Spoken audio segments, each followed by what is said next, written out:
Like that? I like it, man. Oh, man. Starting a new tradition here, man. You're going to have to sing every time now we I'm going to have start. to hit him with them Vokes. Right? Them Vokes. Hit them up with the Vokes, man. They call me Dray Bobby Brown. You know what I mean? My hair singing. Minus the crack. You know what I'm saying? No crack for me. So how's everything going, man? Oh, man, everything's beautiful, bro. Cool, man. Everything's beautiful. Week's been good for you? Yeah, man. How about yourself? Yeah, man. It's been pretty good. You know? Yeah, man. It's been a eventful, non-eventful week, I guess. Okay. Just a lot of adult shit. Man, being the being adulting an adult stuff, fucking right? sucks, bro. Oh, it's like every day you're just like, when do I get a chance? By the time you get a chance to sit down, it's like literally time to go to bed. Right? Yeah, dude. And then it repeats, and then you know, rinse and repeat, man. Man, that's it, bro. Rinse around, rinse it off. You know what I'm saying? Jeez, man. Yep, this adulting stuff, man, get a little annoying sometimes, but you know, you gotta do what you gotta do. Yeah, man. So, but yeah, and not even, I wouldn't even say annoying, just like, it's just so it's annoying sometimes, dude. Kinda. I mean, you know, it kind of is. I mean, just the routine, you know, the routine of it Yeah. can get a Yeah, little yeah, annoying. That's what I yeah. mean by the annoying part. I mean, but you know, And then there's always something coming up. always, right? There's always something around the corner, something new that you have to take care of, you know. And then you at this house, man, you got a lot of projects and stuff, you know, going on. Yeah, man. You know, we just set in the patio and shit, and then put in the artificial turf, which has been real dope. Right. Just because the kids have been able to go out there and just have a blast, man, and that's been real cool. And doing some gardening. So getting some trees, some plants. You getting trees, huh? Yeah. Just some palm trees, bro. You know what I'm saying? I gotta get reminded. I thought you were talking about a different kind of trees. Oh,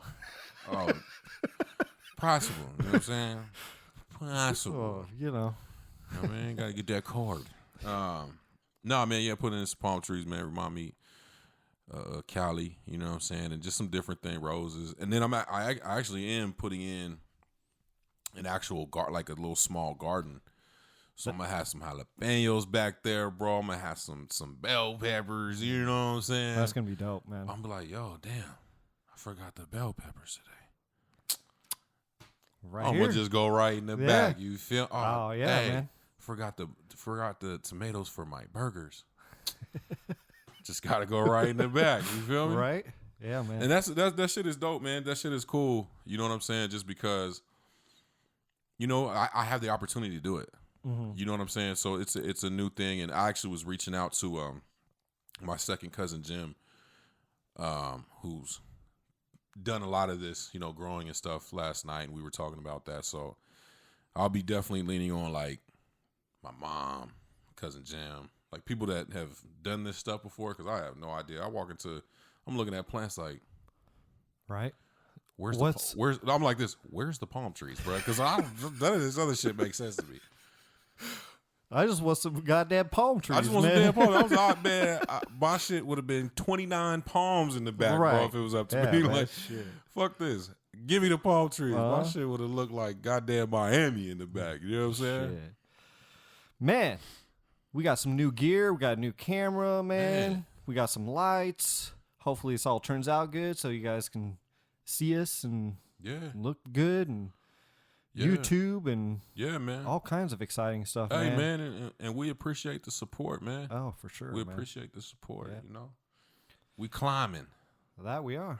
You know. We climbing. We're not astronomical yet, but we will be. Thanks to y'all. Right. Real soon here. So, no, we appreciate it, man. Cool, man. Well, you can dive right in. We're going to dive right in. Well, to continue with Black History Month, man. Yep. We're going to do something a little bit different this week, man, and talk about Black inventors. Yeah, man. I think this is going to be fun, man. Yeah, so, we had kind of talked about it last week. Yeah. Yeah, you kind of hinted at it, and I was like, man, let's run with this. Yeah. So we're just gonna shout out some people who aren't, they're in the history books, but not in the history books, if you know what I mean. Right. Who invented some pretty cool things, man, that some of which we still use today. You know, a lot of which we still use today. Mostly everything I've looked up is stuff that's still in use today. Yeah, somehow, some way. Right. Has had some type of impact on not just, you know, American culture, man, but like some of it worldwide, you know what I'm saying? Oh yeah. So pretty dope shit. So if you didn't know, then you're gonna know. You're gonna know today. Right. You know what I'm saying? So why don't you start off first, man? What do you got first? I'm gonna start off with Miss Sarah Boone. Sarah Boone. Sarah Boone, in the late 19th century. Okay. Was born a slave. Mm-hmm. Okay. Got older, and she's actually one of the first black women to actually receive a patent. Period. And we know that's tremendous, just because. First of all, a black woman, right? Like, it was hard for women to get them. It was hard for black people to get them. Then it's a black woman. That's damn near, and at that time, damn near impossible. Right? Yeah, man. So she didn't create, she didn't invent, but she expanded upon the original ironing board. Okay. And what she did was she made that curve that we got in the front. Yes. Oh, okay. So you could slip like originally it was just, right. It was originally just it was just a flat board, right? That you slapped something on. That's actually really cool, man. Like, cause like think about that. You slip like pants, like you're doing pants, right? And you slip it over that, so that way it gets. And the reason she did it was for women's clothing, because of just the way, you know, with men everything's up and down straight. Right. You know what I'm saying? It's just like we're out. Right. But for women, it's obviously a little bit harder because things are more curvy. You know, longer designs, you know what I mean, as far as like dresses, blouses, stuff like that. So it made it a lot easier to actually iron the whole thing. And it's funny because I was when I originally looked this up, the first thought I had was my dad. Why is that? My dad was in the military. Yes. Okay. Yeah. And my dad ironed his clothes every week, right? It, like a lot of us did. Like when I was a kid, it was like, yo, Sunday, you're laying out your clothes for the week. It looks like you need to get back to it, man. I do. I'm just playing, man. I'm just playing. Hey, look, I'm the king of the dryer iron. You feel me? I'm slapping in a fucking sheet, and I'm gone. You know what I'm saying? Like, is that what we good? Yeah, you know what I mean? Right. But no, you know, when I was a kid, you know, my dad, he would make us, you know, me and my brother iron every week our clothes for the week. You know, both of our parents did, and but my dad had to get his uniforms ready. Mm-hmm. And there was normally a set, you know, what type of uniforms they were going to wear that week. You know, Monday this, Tuesday this, whatever. Right. And so he would iron them every week. And I remember him using that part of the board to like really, because in the military, things have to be a certain like way. With the creases and stuff like that, right? Yeah. Look, I'm going to tell you something. Right. My dad, a crease pair of uniform, the coldest. That motherfucker used to be. You could cut a goddamn steak. The crease was so goddamn sharp, bro. I swear, man. I used to be like, man, like his shit used to be a straight. Oh man, crispy. Right. That left leg moved a little different when he was in that uniform. You know what I'm saying? A little walk on him. Spray some starch on there, man. Get that. Oh, bro. You get that. You really get that. He was stiff. He would be in there. Yeah, right. Like some women in their hairspray and shit, bro. He was in there with the starch, like steam, bro. That shit used to be right. Hey, and he used to be on that corner, bro. Yeah, Chris, what up, bro? Like, man, that shit used to be, man. That's cool though, Sarah Boone. Though, Sarah Boone. Yeah, man, Sarah that's Boone. actually a really cool. To think about how that made things easier to iron stuff. Man. Major, bro. Yeah, that's major. I don't know. You know what? I got a question for people out there. Do people still use ironing boards like that? Like I consistently, know people, right? I think there's people that still do. There's a lot of people that just get like dry clean or they. But a lot of there you go. Like the steamers now are like the new thing where you hang it. You have the steam and right. That's kind of the new thing. But that's ironing is interesting because of what you were talking about, the starching, that's where you get those good like lines, creases, those. I remember just getting older. And like getting ready to go out, and that process was a process, bro. But it was a how long of a process? Oh, it depended on what type of night it was gonna be, right? If it was gonna be one of them type of nights, oh man, it was a. But you was in there with the music on, and I was in there like my dad with the jeans. I was in there. Back and forth. I was in there. Oh, I'm killing them tonight on everything. Look at it, and bro, you would lay that pair of jeans down. Like a newborn baby. Don't touch these motherfuckers. That motherfucker be flat straight across. Oh, man, that's cool. Bad memories, man. Funny shit. But, hey, shout out to Sarah Boone, man. Sarah Boone. We appreciate you. There we go. Cool, man. All right, I got Dr. Shirley Jackson. All right? Okay. So, Dr. Shirley Jackson, she was... born in 1946, still alive today. Dope. That's dope. So, she's a doctor. Theoretical physics is her, specialty. So, Dr. Shirley Jackson was an American physicist who received her PhD from Massachusetts Institute of Technology, MIT. Right? Okay. Yeah. MIT, man. Yeah, MIT in 1973. Okay. She was the first Afro-American woman to earn a doctorate in nuclear physics. I can't say the word. Physics. Thank you. Yeah. Physics. Fizzle. I've had like 3 Rebels. Fizzle. Well, got the shakes a little bit bad. So MIT, man. MIT, right? Yeah, man. Tons of inventions under her belt, man. So her theoretical physics paved the way for numerous developments in telecommunication space, including the touch-tone telephone, the portable fax, caller ID, call waiting, and fiber optic cables. That's fucking crazy, bro. This woman That's is a motherfucking genius, dude. That's crazy. And you said Genius. This happened when? What year? It doesn't say when, but she graduated from MIT in 1973, so it was probably shortly after that. And I don't mean to interrupt you, but just as a frame of reference for time-wise. Right. I was born in 87. Right. Right? Mm-hmm. You were born in... 79. Okay.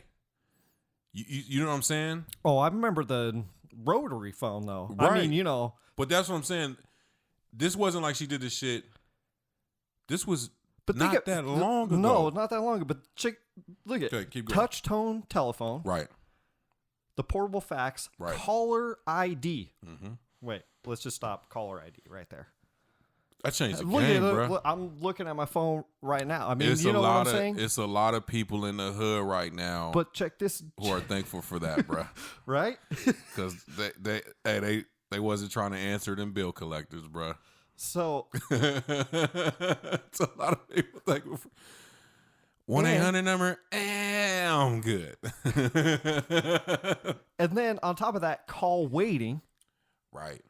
Right? So the little to when you were on your phone. Right. Fire. And you could click over. And then not only that, but fiber optic cable. Right. Do you realize fiber optic cable is still like the best thing out there. Mm-hmm. Invented it. Fire. 1973 is when she graduated from MIT, man. Dope, man. This is, I mean, you're literally saying within the last 45 years, right? She was, man, crazy. I mean, think about where if she didn't. I mean, who's to know if anybody would have invented it if she didn't invent it? You know what I'm saying? And where telephone calls and stuff like that would have been, because this is all like telecommunication related, right? Because even the fax machine was all through telephone, telephone line, right, straight up. So, and she's still a president at I can't even say the name, dude. At Institute in Troy, New York. She's the 18th president of a company. Right there, man.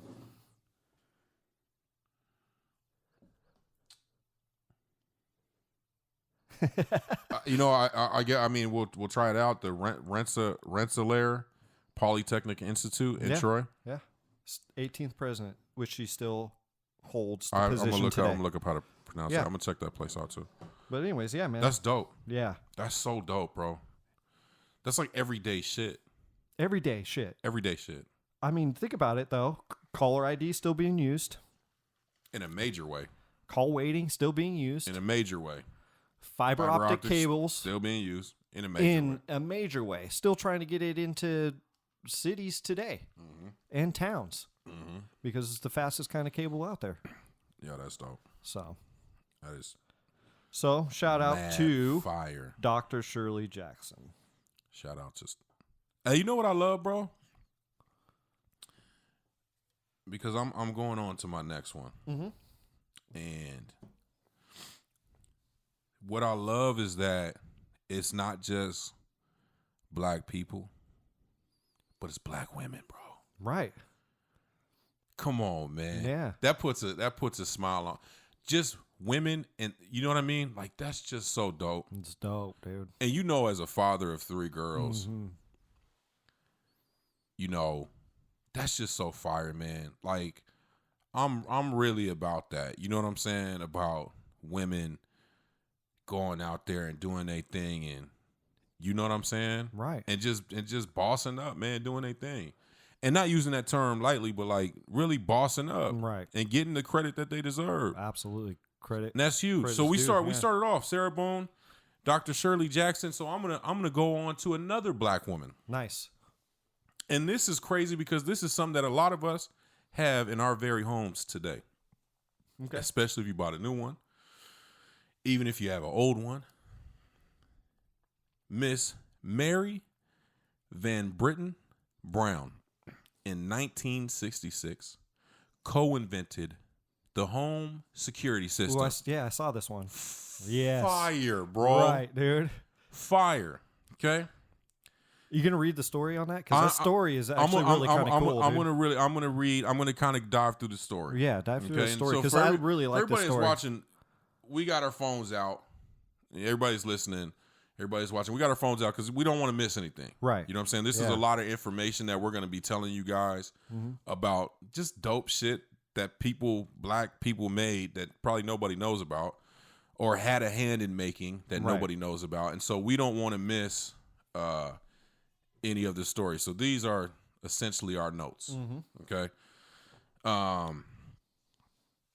But Mary Van Britten Brown, I hope I'm pronouncing the Britain. It might be Breton. It could be, yeah. Right. Was a nurse. And she invented her own security unit for her own home. Because she spent a lot of nights, at home by herself in Queens. Okay? Queens, New York. While her husband was, working, doing his thing. And, if anybody know, and this is 1966, so not that long ago, right? And at that time, crime was kind of rising in Queens, and she felt unsafe by herself. So what she did, and then obviously the police, are non-existent in these areas. And I'm not talking shit. I mean, this is right. Just they really don't go to these areas. You know what I'm saying? When called, because man, they're bad. You know what I mean? Right. They, you know. No. Yeah. So, so she created a device that would, you know, help her out and help her feel safe while she was alone. Mm-hmm. So she used a camera that could slide into and look through 4 peepholes in her front door. Right. Mm-hmm. This would then appear on a monitor in her home, so you know she could see whoever was coming at the door. Right. You know what I mean? Without going all the way to the door and potentially putting herself at danger. She's like, I'm gonna sit back here, bro. I have one of these systems. Right. I'll be like, what you need? Mm-hmm. Yeah. Not interested. You know what I'm saying? Like, right. Hey, bro, get off my goddamn. You know, get out front. This is 1966. This is crazy. Yeah. So she had cameras set up through 4 peepholes that she had connected to a monitor. Mm-hmm. In 1966, so she could see who's coming through. Dope, this is crazy. That's dope. Then she started to add other features like, I don't know, a microphone. Right. Right. So she could speak to somebody at the door. Mm-hmm. Again, people, 1966. Some of these things on a national level weren't even available. Am I wrong? 10, 15 years ago? Right. Yeah. Not like for everybody. Like you had to pay, like for you to have a system like this, you had to pay dookies. You know what I'm saying? You had to pay money for this shit. You had to really spend like a couple K. Like if somebody had a security system 10, 15 years ago, you were like, yo, they got a security system. Oh, they balling. Mm-hmm. Hey, balling. So she added a microphone. She added a button to unlock the door. Crazy. Right. What you got now? And a button to contact the police. Right. Bro. So she and her husband took out a patent that same year. And then they were eventually awarded the patent 3 years later in 1969. But yeah. It's crazy because it's still used today, just reiterated on, you know, with newer technology. Yeah, but I mean, newer technology, but it's crazy the origin how of how it works is essentially the same. How advanced that is. It is super for advanced. 1966, that's what I'm saying, bro. That's crazy. A microphone. I don't want to go to the door. Right. Hey, what you need? Who are you? Right. And then a button, right, to contact the police. Right. Yeah, man. It's crazy. Yeah. Crazy. Man, that's cool, man. Dope. 3 black women killing it, bro. Killing it, man. Killing it, man. I'm super hyped for this episode, man. Yeah, this is dope. Man, this is cool. This is fire.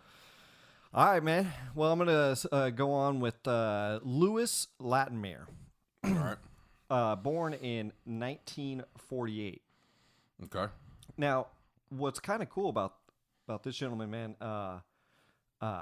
is his invention of the carbon filament, and that's the light bulbs that we have, you know, now they're all, you know, LEDs and stuff like that. But the carbon filament, because before it was, let's see, he helped. So one of Latimer's greatest inventions was the carbon filament, a vital component of the light bulb. Right. And because before the carbon filament, a light bulb only lasted a day or two, this carbon filament made it last a hell of a lot longer. And that technology carried, I mean, shoot, still today you go to the grocery store or hardware store and get a carbon filament, you know, type of bulb. Right. You know? Right. So it's nuts that has carried over. And obviously technology has moved along. Went to fluorescence and LEDs and stuff like that. But dude, without that, we was changing bulbs every 48 hours. Right. Worked with Alexander Graham Bell. Nice. You know, so man, I wanted to give a shout out to that. I know it's a little bit older, but I mean, when where was would this? we? When did you do this? This was in 1948. Bro, but still, I mean, really relative. Or 19. Let's see. Yeah, it was in the 1900s, early 1900s. Still, is relative right to where we're at today. Right. You know what I mean? Like, I know the new generation thinks 10 years ago is Forever old as ago. shit, right? But relative to where we are today, that's really not that long ago. But when you think about it, it's like it's with all these inventions, right? Where would we be today without some of this? Because this what happens is it pushes stuff forward and it keeps pushing stuff forward. Because if you didn't have this, where would we be in light technology? Right. Would we be further behind? Probably. Oh yeah. It would be. And I know somebody's argument is, somebody would have thought of it. Well, maybe, but they didn't. Yeah, but still, if somebody did think of it, it's still how long would it have taken? Right, because he invented that. So I thought that one was actually pretty cool, man. So I just wanted to give him a shout out. That's fire. Yeah, man. Louis Latimer. That's fire. Man, these are so dope. Yeah, man. So staying on the topic of lights. Oh, yeah. I have my man Garrett Morgan. Okay. I gotta say it like Morgan Freeman. Garrett Morgan. Okay. That was pretty close, huh? Yeah, it was. I forgot I could drop it a couple octaves like that. You know what I'm saying? Oh, you didn't forget, man. Come on. You always know you get. Yeah, there you go. All right. So Garrett Morgan, with an elementary school education. Damn. Okay. Okay. In 1923, he actually invented a lot of stuff, including an improved sewing machine and the gas mask. Yeah. Yeah. I saw this one. Yeah, man. Yeah. Okay, cool. So this dude's fired. Yeah. With an elementary education. Yeah. But one of his, and I mean every day, if you drive, if you take the bus, if you're a passenger in a vehicle, you know this. He created the 3-light system for traffic lights. Yep. Originally, when traffic lights were made, they were a 2-light system. Okay, well, let's stop right here. Let's stop right here. Let's stop right here because this is really weird, right? To think about. Think about this. Yeah. Think about red and green light only system. How weird is a red and just green light system? It's already how many accidents are prevented from having that yellow light in there? Yeah, that yield. Millions and millions of potential accidents, fender benders. Yeah. You know what I'm saying? Red to green. Worse than fender bender. Fender deaths. Well, I mean, just that's crazy. Fatal. Yeah. Yeah, you're driving. It's red green. Right. I mean, you literally red light, green light. Right. You know what I'm saying? There you go. Red light, green light. I wonder if the game even had. I wonder if they was playing red light, green light back in the day. I bet you anything that's where that came from. And they didn't have a yellow light. You know what I'm saying? I bet you anything that's where that and came they were from, just playing red light, green light. Yep. And they said, "Oh, you know what? Red light, green light. Red light, green light." Yep. That's crazy, dude. I didn't even think about yellow light. Right. You slow down. Yeah. Just walk. Just walk. Motherfuckers still be cheating though. They be skipping. No, but this is dope, man. Yeah, that's dope, dude. This is dope because this invention obviously changed, how we drive. So the reason he did it, he witnessed a really bad car accident, fatal car accident, in Cleveland, Ohio, where he's from, and he said, "You know what? We got to have something that creates a yield, slow the hell down." And so he took out the patent for the light in 1923, and it was granted to him the following year. And he slapped that yellow light right in the middle of the green and the red, and has changed. That's history changing shit, bro. Right? Yeah, man. What's even more crazy too? The motherfuckers still be running red lights, but at least that yellow. But think about yellow though. Yellow is used in like yield cautions. Yep. I mean, it's yellow's a universal. Yes, everywhere now. I mean, it's a universal color as far as yes, slow down, wait, hold up. Mm-hmm. You know what I'm saying? Very interesting, dude. Very interesting. Yeah, man, that's so cool that he. It's such a simple idea, but it is so genius, dude. So genius. It's so genius. Yellow light. Mean, like, yeah. Yellow light. Uh-huh. You know what I'm saying? Slow down. Right. I mean that we got that's a big shout out, man. Shout out Garrett Morgan, man. Right. That's huge. Garrett Morgan. I might do the rest of the podcast and in your deep I voice? might do the rest of the episode. I'm gonna talk cool, like this. Man. Do it. Every time I talk about the Inventors, I'm gonna say Garrett Morgan, 1923. Matter of fact, I'm kicking you out, bro. Just give me your notes. I'm gonna $10. All right, man. Here, I'll even pass you the mic, man. Here you go, bro. I'm gonna get down right now. Oh man. Hell yeah. Oh shoot, man. I'm joking. All right, man. What next, I have Philip. Mm-hmm. I hope I say his last name right, man. I'm gonna butcher it, but Imegwali. Let me see. That sounds right. So Imegwali. Imegwali. Mm-hmm. So, anyways, born in 1954. Mm-hmm.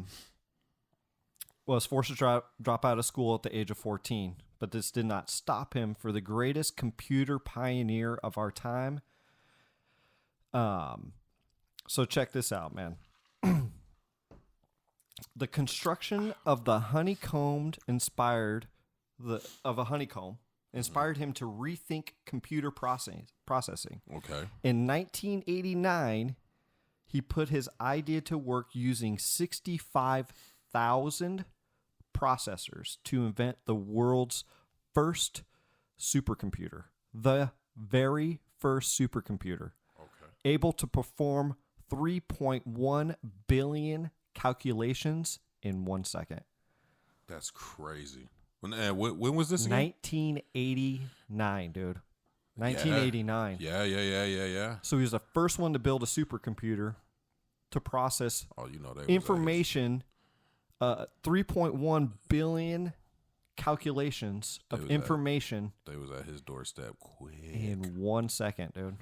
They was at they was at his doorstep fast. Okay, so basically that's like what we're holding in our hands, man.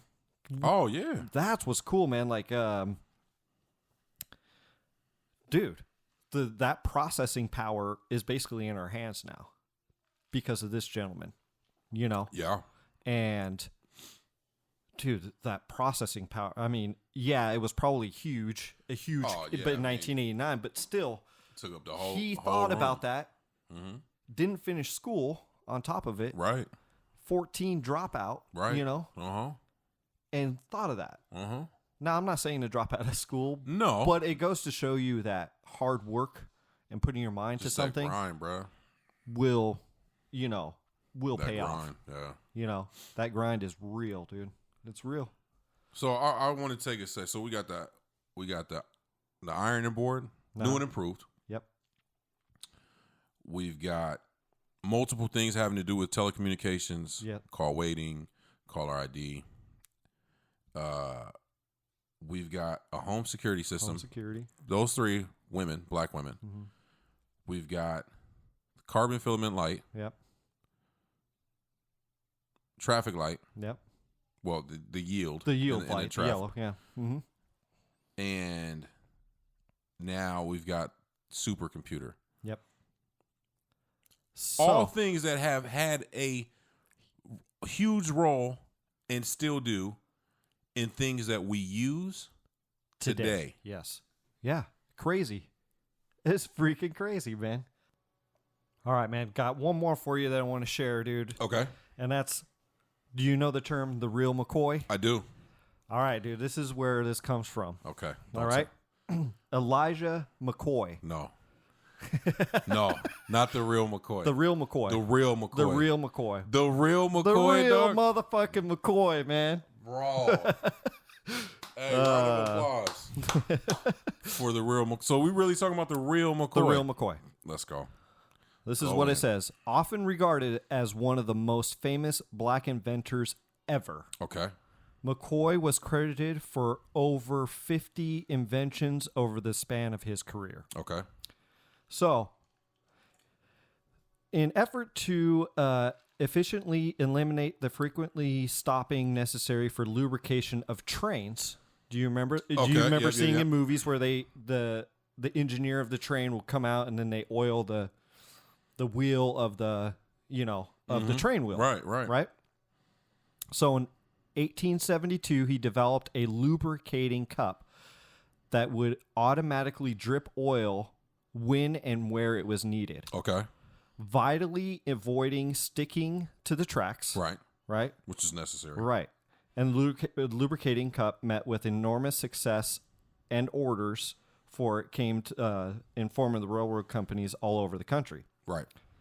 So it was popular that when other inventors attempted to rip real McCoy off. Right. Well, companies were not fooled. They insisted that the authentic device, calling it, I want the real McCoy. Dope. That's where it came from. That is so... 1872. That is so fire. Right, dude? I had no idea. When I read that, I went, oh, shit. That's really cool, I feel man. bad because I had no idea. That's fire. Right. So that's where the term... I want the real McCoy, man. That's hype right there. So there you go. That's... Came from a black inventor that was lubricating the wheels on the trains. There's going to be so much noise on this podcast. I'm slamming the phone. Oh, that's all good, man. We're having a good time in here. We're having a great time in here, man. Yo, this is dope. This is fun, man. That's dope. Yeah. That is super dope. Yeah. Man, this is probably one of my favorite episodes. That was just because it's it's enlightening, man, and it's fun and it's super dope to learn about stuff that just is still used to this day, man. Right. The real McCoy. The real McCoy. I feel so much more like I don't know, I just feel so much better knowing that. The fact that I know that now is like, and everybody else, you can share that, man. Yeah. That's where the term, the real McCoy. The real McCoy. The real McCoy, man. All right. Your last one? Sure. Was that your last one? That was my last one. Okay. That was my last one. I got my man. I got a couple. If I can do a couple. Yeah, dude, man. Shoot, do as many as you want. Yeah, I got my man. Frederick, Big Fred McKinley Jones. Okay. In 1940, invented and this is important, very important. Okay. The refrigerated truck. Oh yeah, man, nice. Refrigerated truck to transport everything. Name it. Right. Well, how much stuff, man, is refrigerated or frozen that that you're getting? Restaurants that are getting it, to the grocery stores. Go to the store and go get your produce. Right. Go get anything. Your meat. Everything that's refrigerated. Anything that's refrigerated, right, or frozen. Mm-hmm. But definitely refrigerated. Yeah, definitely. So in 1940, my man... Yeah, but without that refrigeration unit, you wouldn't have a freezer unit either. Exactly. As far as... That invention of that. That's why I keep saying frozen, because right. Because you need stuff to be refrigerated and frozen. Totally agree. So Jones, my man Big Fred, I'm calling him Big Fred. Right. Okay. Big Fred. Frederick. I like this. McKinley Jones, Big Fred. Took out a lot of patents in his life, but one of the patents was a roof-mounted cooling system that was used to refrigerate goods on trucks during extended transportation periods in the mid-1930s. He finally received that patent in 1940 and co-founded, this is crazy because if I say this name, you'll know it. Okay. The U.S. Thermal Control Company, later known as Thermo King. Yep. Whoa, dude. That's still on shit today. Bruh. That is still on shit today. That is crazy. This company not only transported refrigerated goods as far as produce, meat, whatever, but was critical during World War II because it preserved blood, food, and supplies during the war.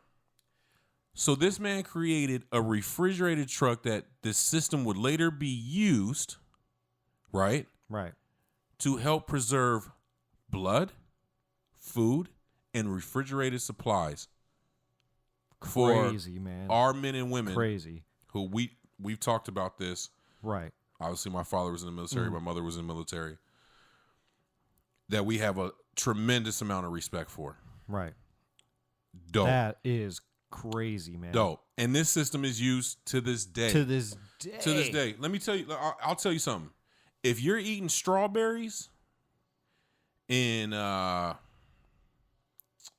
December, if you're eating cantaloupe, watermelon, all these things that come during the summer, nectarines, peaches, during the summer, if you're eating them in the fall, in the winter, you could thank one of those trucks. Right. Yep. Because we ain't getting it from out here. We get it from somewhere else. Right. And it's being transported on a some type of refrigerated system and then being moved to another refrigerated system, which is then transported to the stores that everybody goes to go buy their fruits, vegetables, the meat, whatever. If you're a vegetarian, there's refrigerated, tofu, stuff like that. I mean, everything. Right. That's dope. Yeah, man. Wow. That's fire. That's crazy, man. That's fire. The Thermo King. Thermo King. Big Fred, the Thermo King, bro. We got the Real McCoy and we got the Thermo King. That's crazy. That's nuts. Yeah. I like that. So I have another one. Okay. And this one is dope because it's literally how we're doing this podcast. My man James E. West in 1964 co-invented the Electret Microphone. Okay. One of these. Yeah. Okay. Well, these particular are condensers. But still. Right. I mean, come on, man. So. There's a through line here. You know what I'm saying? Oh, yeah. So, obviously, microphones are used in a multitude of ways. Oh, yeah. Okay. But the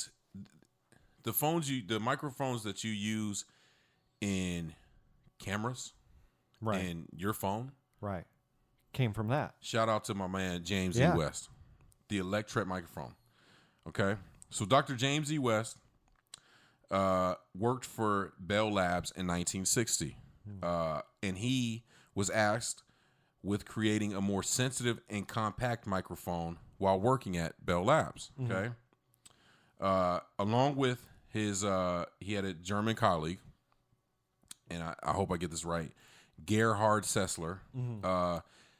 Those damn German names. Yeah, Gerhard. Gerhard. Right here. His dad knows. I know. Hey, names, big schnitz. Big schnitz. Right. West, along with his colleague, invented the foil Electret microphone, which was a lot less expensive to produce than the condenser microphones. 2 years after it was invented, the final model of the microphone was developed, and in 1964, they finally patented the landmark invention. Nice. And then 4 years later, the new microphone was in wide production and was used in hearing aids, tape recorders, most telephones, and baby monitors. Really? Fire. The telephone again. Very interesting, man. A lot of telecommunication in a lot of this, man. Yeah. Very interesting. I mean, a lot of different stuff, but I mean, gosh, man, that's really cool, man. James E. West. Man, where would we be without that? How would you communicate you communicate over the phone, man, if you you ain't got that microphone in there? Yeah, you got to send that Raven. Right? We still be fucking rolling got a little up notes. scroll, man. I got to send the scroll on the foot. Yeah. You know what I'm saying? Oh man, Raven, that's crazy. send this to the north. Right. Tell the king I need to speak to him. Shit. Damn, man, that's crazy. Look, man. What I love is that, man, we really like hit on some things that are definitely every day, and still to this day, everything. We're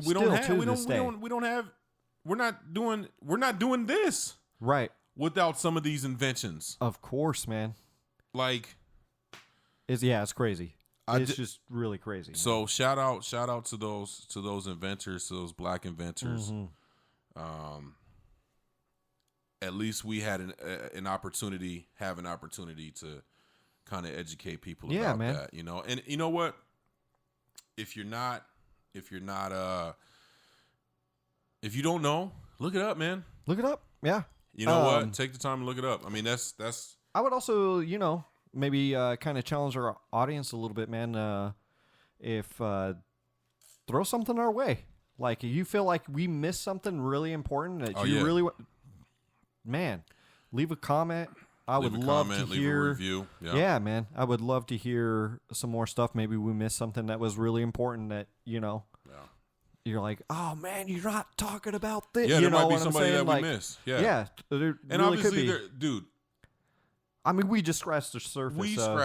There's so many people out there who have either been a part of or created things that we use today. So if there's something that you guys know that we didn't touch on, let us know, man. We'll touch on it. Yeah, man. Either me or Zeke will touch on it individually, or we'll touch on it on the next podcast, man. Please educate us, man. Right. We're here because we're educating each other. We're not here to educate. We're not really here to educate. We're just here to talking, shine a little light. You know what I'm saying?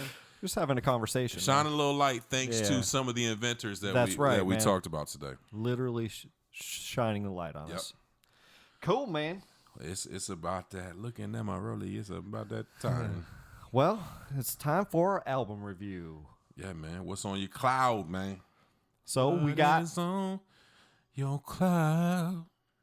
D-Smoke. Man. Black Habits. My motherfucking guy. Cool. And I love that the album is called Black Habits. We in Black History. Yeah. Love it. Love it. Another through line. So we've done D-Smoke before. Yes, we did his EP, back in, what was that, November? November. We did D-Smoke in November with his EP, and he was fresh off the Netflix show Rhythm and Flow, which is, if anybody wants to go back and listen to that review on Apple, Spotify, or Podbean, I had actually listened to the album before I watched the show.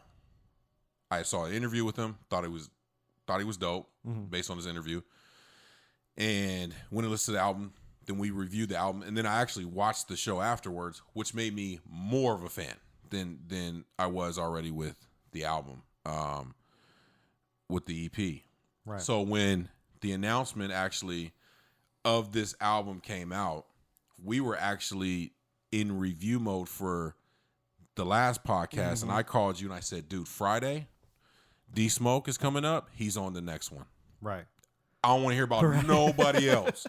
Right, you did. Because we normally bring up, like, we got like 2-3 albums. We'll look at them. Right. Yep. You know what I mean? We'll kind of get it down to about 2 or 3. But I was like, D-Smoke coming out. Well, that's what we doing. Right. So I'll you know what? You want to fling? Right. What did it just drop? Heads. What'd you call? You called Heads? Heads. Oh shit. All right. Here we go. You were hoping I was going to hit you with Tails, huh? Tails never fail. Yeah, I was hoping you were gonna go first. I'll go. No. I'm down for whatever, bro. No. It's all good, man. I just gotta pull. This album is really good, but no. I do it. I feel like I need to leave or something, man. No. We got to be honest. No. We got to be honest. I know. We got to have. Well, I've really been struggling with this album. Like I said, I think this album's really good. Okay. But it's hit and miss for me, this album. Okay. Like, all right, so let's get into it.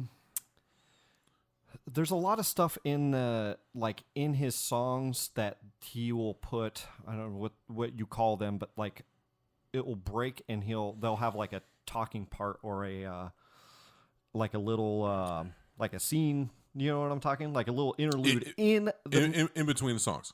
Even in the song sometimes. Like in Bully is one of them. Like even but it's at the beginning or end though. No, in the middle of Bully is one where there's like an actual. Oh, yeah. You know what I'm talking about? Yeah. Uh-huh. That's jarring to me because I really like Bully, and then when it cuts to that scene of the woman like yelling, and I was just like, I don't know, pulls me out. You know what I'm saying? Okay. Even though it's a dope song, I'm not saying it's not a bad song. That song is fire. I don't like that. And that. Okay. It just throws my brain off. It goes, okay. I'm in it, you know, I'm feeling it. I like it. And then that just throws me off. But that would be my biggest complaint. Oh, whatever, man. No, I'm fucking with you. Oh, man. Go ahead. I'm with you. That would be my biggest complaint of the album because we've talked about this before. I'm not sure we talked about it on the podcast or not, but I think we did. A lot of interludes and shit. I just don't really care for that. Yeah, I like the beginning part of it because the morning prayer one. Yeah, because it sets the album up. It sets the tone, and I like that. I have no problem with that. But when you're ending a song and then it's going in, it keeps going into something, it keeps going in, and I'm like, all right, your audience, I think, is smarter than that. Is how I feel about that. And see, okay, go ahead, rebuttal. What do you got? I disagree with you. I know you do for the same exact reason, and here's why. Okay, because I took the EP out of it. Okay, the EP was kind of like, I'm gonna put out a little something, let people know. Right. I'm coming with something. And I think I even said that on the podcast that we did the EP review, because I was like, this feels like a setup for the LP that's going to be fire. This was an Origins album. This is allow me to introduce myself. And that's what he did. And so I think with all those little interludes, though, it was painting to me, what he was painting the picture of was his childhood in Inglewood, and I think I think that I'm just saying my personal opinion. Yeah. I think that had he not done what he did, now there's certain points in the album where I felt here it doesn't need to be here, but for the most part, I felt like. He painted like that Bully song. I love that song because it goes so hard, but it paints the picture to me of this guy, right? Who's just running around terrorizing, and you ain't want to fuck with him, right? I love that, and that was like end of that song too. Oh like, man, what happened to Bully? Bully dead.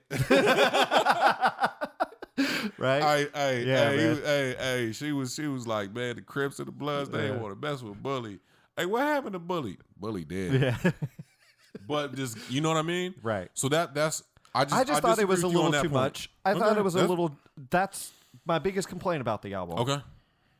It really just it's a little jarring to me, but it's not. It doesn't make it a bad album though. Okay. You know what I'm saying? I'm with you. I just wish it was cut a little bit. Like I said before, I get what you're saying too. Like it paints a picture. To me, it painted a picture. But that's what the song is for. It already painted the picture, and then you add that. To me, it added. Right, and to me, it was to like me, it drove the point home to yeah, it almost drilled it too much though. Okay, that's just my opinion. For you, okay, yeah. Right. But anyways, we want to go song by song. We already talked about. That's how you know we don't talk about that. We literally. We don't talk about nothing. Mum's the word. Yeah, we can kind of dive in. Obviously, we just talked about bullies. But the way the morning prayer comes in, right? You know what I'm saying? Mm-hmm. I'll beat an ass like his older brother, like he stole something. I'm like, damn, and that beat just comes in. Mm-hmm. No commas. No commas, bro. Dude, I like this song, man. Hey, you either got to play that on some speakers that are worth something or in your whip. Right. Oh, no you commas. You have to. Yeah, no commas is amazing. Oh, my. That bass line, it just reminds me of that West Coast crunch. Like, oh, man. And then that's one of my favorite songs on the album. Like, if I need to so really that get, you're saying it now, that's your favorite song on the album? One of my favorites. Okay. Not my favorite. You do have a favorite though? I have. I'm not gonna rank them. No. I have like 4 that are my go-tos. Okay, that's cool. Okay, I'm good with that. No commas is one of them. Right. I wanted to look. I should just look it up right now, and I kept forgetting. The next song is Gaspar Yanga. Okay. Which I think is Spanish phrase. I gotta look it up. I don't know. I knew a person named Gaspar. Okay. So that's why I was like, this has to be. Oh, you were thinking of like somebody. I don't know if it's a. Yeah, I got to look it up. I don't even think does he even say that in the song? No, but I think it means something. Right. I was gonna say because, okay, this is probably my favorite Snoop song in years. Yeah, he killed this. In years, dude.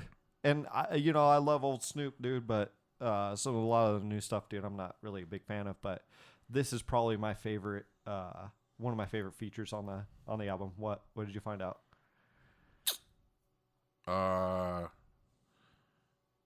Totally wrong. Okay. Gaspar Yanga was a African man known for being the leader of a maroon colony of slaves in the highlands near Veracruz, Mexico. Okay. During the early period of Spanish colonial rule. He is known for successfully resisting a Spanish attack on the colony in 1609. Dope. Nice, okay. Man. Nice. So he was a black Mexican, pretty much. African Mexican. Right. Mexican African. I don't know how either way. No, I mean, so yeah, that's dope. That's nice, dope, man. So he stood. And now it makes sense. Yes. He stood his ground. There you go. It all comes together. Well, because I meant to look it up for a while, but right. Cool. Revelations over here on the gray space. So no, this is dope because the origin of actually D Smoke and Snoop Dogg doing this song is on Rhythm and Flow when D Smoke was basically trying out in LA. Snoop was the guest judge, and D Smoke killed it. And Snoop was like, "Hey, homie, where you from?" And Smoke was like, "Inglewood." He said, Snoop was like, "Nah, I said, where you from?" And he was like, "Inglewood." So the fact that he got Snoop to do this song, you know what I'm saying? Smoke, tell him where you from. You know what I mean? Okay, nice, man. Was like, and he got bars. Smoke got bars. My bad. That's so cool, now. man. Okay, so he's saying I'm standing my ground. Right. Man, that's dope.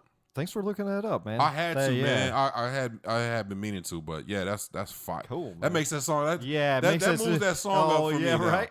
That moves that song up for me. I always thought it was dope, but yeah, definitely makes it more of an understanding.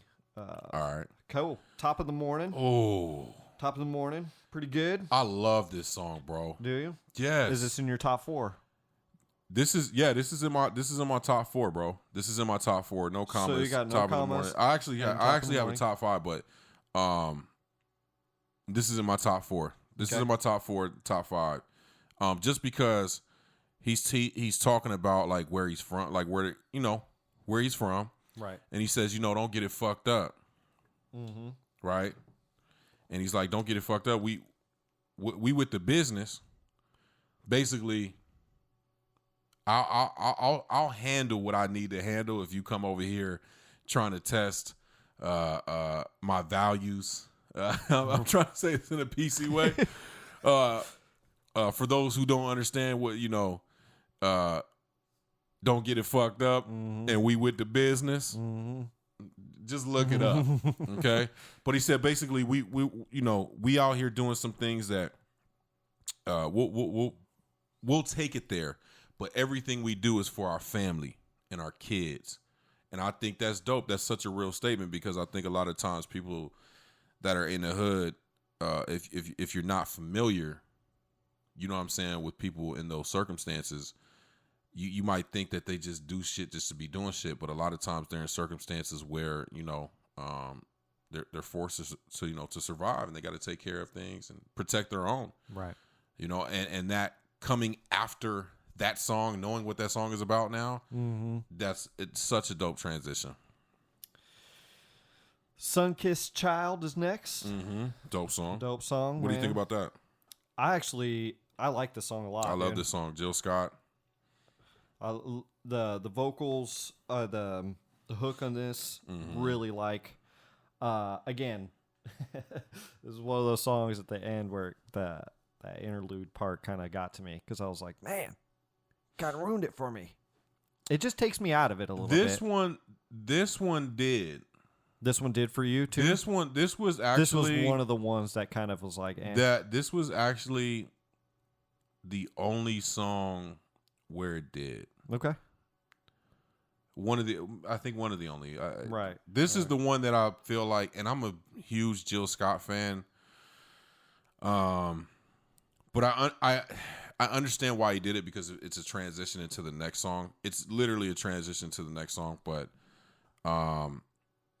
which is Black Habits. Oh man, the song's fire. Man, I gotta extend my list, bro. Right. You know, I got so many on here that I love. I know you love this album, man. I know you digging this album. Yeah, I called you because you called me and I called you first time I listened. I was like, bruh. Or you'll call me and start singing verses to me. Oh yeah, I start spitting the bars to you. Yeah. Well, shit, man. But yeah, man. Yeah, Black Habits won. Black Habits won with Jackie Goucher. And the thing that sticks out to me is he says giving people their flowers, man. What we've been talking about in the hook. Black Rose. Oh man, yeah, man. I love this song. Yeah, man. It's cool, man. I love this song. Love it. After that is Fly, featuring his brother. Oh, this is his brother. Yes. Okay, I didn't know that. Davion Ferris. This is my favorite song on the album. Is it? Yes. It's one of the best songs on the album. So it's super vibey to me. It's super vibey. That's me though. I love super vibey. If anybody knows anything about me, it's that and you do vibes. Is I love vibey shit, man. Yeah. Like that's just me. Yeah. I love vibey stuff. This is my hands down my favorite song on the album. Okay. Love this song, man. Seasons Pass. My least favorite song on the album. I was just gonna say it's 9 and 10 are kind of for me. 9 and 10. Yeah, which is Seasons Pass and Seasons Pass is it's not a bad song. No, I'm not. It's just I get why he did it. It's a transition. Everything now back to a project. Great job of the transition. Through we the always album. talk about that. The story of the album. Right. Great job, hands down. One of the best jobs that I've seen in comparable to Wale, to some of the other people that we've talked about that have done great projects. Definitely. Right. This just I didn't like. It's just not one. I'll listen to it, but it's not. I'll skip through it as well. Right. Now I disagree with you on Fallen. Okay. Fallen is hard as fuck to me, bro. My part of my top tier is the next 3 songs: Fallen, Lights On, and Real Body. Dope. I love Fallen. I love Lights On and I love Real Body. I love the story of Fallen. And yeah, go ahead. I love the story of Fallen. Basically, talking about how he messed up in a relationship and just not understanding love. not being able to understand love, either from his view or from his significant other's view. I think, and then he's chopping. I love it. Now, Lights On, bro. This might be next to No Commas. My favorite song on the album. All right, cool. I can dig that. Again with his brother, Mr. Inglewood, sir. Sir, yep. Hey, put that little fire on. Stop, drop, roll till you can't no more. Hey, he killed that hug, bro. Yep. And D Smoke, I'm only talking to like D Smoke kills it lyrically, delivery, the whole album. Yep. And then Real Body with my girl, man. Yeah. My Ari Lennox. Hey, my girl. Yeah, dude. Ari Lennox, bro. Man, hard. This is like my second favorite song, and then it would be like No Commas. This is probably like my third or fourth, just tied with Top of the Morning. It's right there. You know what? The only thing I don't like about this song. What is that? I just wish Ari Lennox's verse was longer. I agree with you. I feel like it cuts off, and I'm like, wait. You were just getting started. Mm-hmm. Or I just feel like I feel like it should have been more of a duet. Okay. You know what I mean? Yeah. I thought it was. I love the song, but I just was like, man, I wish it would have went old school and did like duet style where they were going back and forth. And D Smoke got vocals. D Smoke got vocals, bro. Dude. Like low key. Yeah, he does, dude. Yeah. D Smoke can sing. Yeah, he can sing. Like he can sing damn near as good as his brothers, bro. Like he's nice. Right.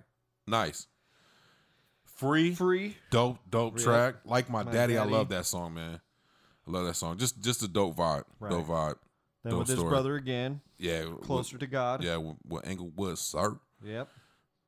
And then ending it. Black Habits 2, which is a great way to end it. Yes, man. You know what's interesting? It's like it's almost a bookend to it. You know. I didn't even realize this. If you really go back and look at the album, right? Black Habits 1 starts to really transition. Yes, into the B side, basically of the album. Bro, it's like literally spring, summer, right? Black Habits. Fall, winter. Right. Fire. Yeah, man. Fire, bro. He did his thing on this album, man, for sure. He did. For sure. He did. Cool, man. You got anything else to say about it? Nah, that's it, man. I just go check out the album, man. Right. If you're a fan of hip hop in any fashion, definitely go check out this album, man. Yep. This is, man, he's delivered. D Smoke is gonna be a staple in hip hop for a long time. We'll be talking about D Smoke 20 years from now. Oh, yeah. The next project he drops, we reviewing it. You know. Yeah, and you know what? Always going to be on this. And I would go and check his interviews out, man. Yeah. Because he's just a real humble dude, man. Like a real humble dude. And then to find out like Sir was his brother, and then I didn't even know brother that was you were like telling me that. An award-winning songwriter. Right. His other brother that's on this, Davion. Yeah. Crazy. All right, man. How many clouds, bro? Where you at? I'm getting gangster over here, bro. Where you at, homie? I give it 8.5. Wow.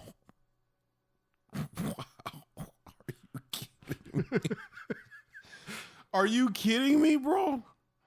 Oh, I'm so disappointed in you. Don't be disappointed. Come on, man. You love me. Oh, man. I'm giving it 10, bro. Whatever, dude. You giving this shit a 10? I'm giving it a 10, bro. Facts. Cool. Whatever. You can do whatever you want, man. He missed on one song, bro. So 9.5 then. Nah, dog. You don't give somebody 9.5 for one song. They missed on 3. That's a 9.5. 2. That's a 9.5. Yeah. He delivered on damn it, and he missed for me on one song. Right. He missed on you. Man. D Smoke 10. That's cool, man. I do not agree, but that's fine. We don't have to agree. This is actually the first time we don't agree. We're like so far off too. Well, it's not that. I mean, it's not like I gave it a 5. Nah, but we're normally in the 0.5 range. True. Yeah. I mean, damn, bro. Bullies, No Commas. Dude, you Gasper Younger, top of the morning, Sun-Kissed Child, fire, fire, fire, fire, fire. Black Habits, fire. You can name all Fly, of them all fire. day, Season dude. Pass, man, Fallen, fire. Lights On, fire. Real Body, fire. Free, fire. Like My Daddy, fire. Closer to God, fire. Black Habits, ending off the whole damn album, fire. Only 16 tracks. Project, 10. 10 goddamn clouds. I'm sticking to it. Fuck that. Cool. Shout out to D Smoke. Keep putting out albums, man. Love you, bro. Give him 10. Yeah. Shit. Damn, you actually got me upset at 8.5. I'm like, damn, you not a 9? Not a 9 for me. Oh my God. All right. We're gonna have to end the podcast. I gotta see you in the yard, bro. What's really funny? We'll see if we'll be back next week. I don't know. Right, we're really gonna be talking about this after the show, man. Oh my God, I can't believe, bro. I really didn't think you was gonna give it less than a 9, bro. That 0.5 is everything, for us. Yeah. For me and you, 0.5 means like that's a lot. Yeah. 10, bro. D Smoke 10. That's cool, man. Damn. I just didn't feel it as much as you I knew you wasn't did. gonna give it a 10, but damn, 8. I just wasn't feeling it as much as you were, man. I avoided because every time you brought it up, we talked on the phone or something. I was like, man, this shit is hard. You were always saying that, man. It'd be playing in the background. It'd be something. Yeah. I was always trying to change the subject. I was literally calling you with the songs playing in the background. I was always trying to change the subject too. I was like, yeah, let's move on. Let's talk about something else. Okay. We'll keep it on the podcast. And we did. Now you heard it, and now you're mad at me. Shit. That's all good, though. Anyways, man. All right, man. Follow me at zek.zius Zekezius on Instagram. Yeah, follow your boy, Turner My DB. Follow the gray space at the.gray, GREY .space on the gram. Click all the links if you want to go listen to the podcast on Apple, Spotify, or Podbean. Keep looking out for content. We're going to be doing some great things coming up here soon. Yep. And we thank you. And as always, peace. This is the motherfucking gray space. Shh.